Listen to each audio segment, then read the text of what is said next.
யாருக்கு அல்லாஹ்வுடைய மன்னிப்பு கிடைக்கவில்லையோ, ரஹ்மத்து கிடைக்கவில்லையோ அவர்கள் தான் நஷ்டவாளிகள். யாருக்கு கிடைக்காமல் போகும்?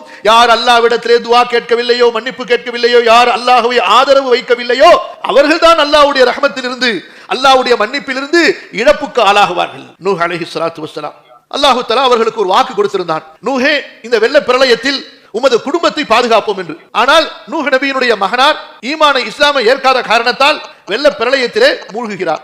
அதை பார்த்துவிட்டு இன்னபனி மின் அஹ்லி வ இன்ன வஅதகல் ஹக், இறைவா எனது பிள்ளை எனது மகனும் எனது குடும்பத்தில் ஒருவன் தானே, உனது வாக்கு உண்மையாயிற்றே, இப்போது அவன் மூழ்கி சாக போகிறானே என்று நூஹ் அலைஹிஸ்ஸலாத்து வஸ்ஸலாம் அவர்கள் அல்லாஹ்விடத்திலே ஒரு முறையிட்டார்கள், ஒரு கேள்வி கேட்டார்கள். அல்லாஹ் தஆலா கூறினார், நூஹே, உனது பிள்ளையாக இருந்தாலும் அவன் நல்லவன் அல்ல, அவனிடத்திலே அமலே சாலிஹ் இல்லை, எனவே உமக்கு அறிவில்லாததை என்னிடத்திலே கேட்காதீர் என்று அல்லாஹ் தஆலா அவர்களை தர்பியத் செய்தான். ஆஹா, அல்லாஹ்விடத்தில் நமக்கு இல்மில்லாத ஒன்றை கேட்டு நாம் தவறு செய்து விட்டோம், அல்லாஹ் கோபப்பட்டு விட்டான் என்பதை அறிந்தவுடனே நூஹ் அலைஹிஸ்ஸலாத்து வஸ்ஸலாம் அல்லாஹ்விடத்திலே எப்படி மன்றாடுகிறார்கள், என் இறைவா, எனக்கு அறிவில்லாத ஒன்றை உன்னிடத்திலே யாசிப்பதிலிருந்து நான் பாதுகாவல் தேடுகிறேன். இத்தகைய குற்றத்தை செய்து விட்டேனே, வஇல்லா தக்ஃபிர்லி வதர்ஹம்னி, நீ என்னை மன்னிக்கவில்லை என்றால், என் மீது கருணை காட்டவில்லை என்றால், கும் மினல் காசிரீன், நஷ்டவாளிகளில் நான் ஆகிவிடுவேன். இதான் சகோதரர்களே நபிமார்களுடைய பண்பு.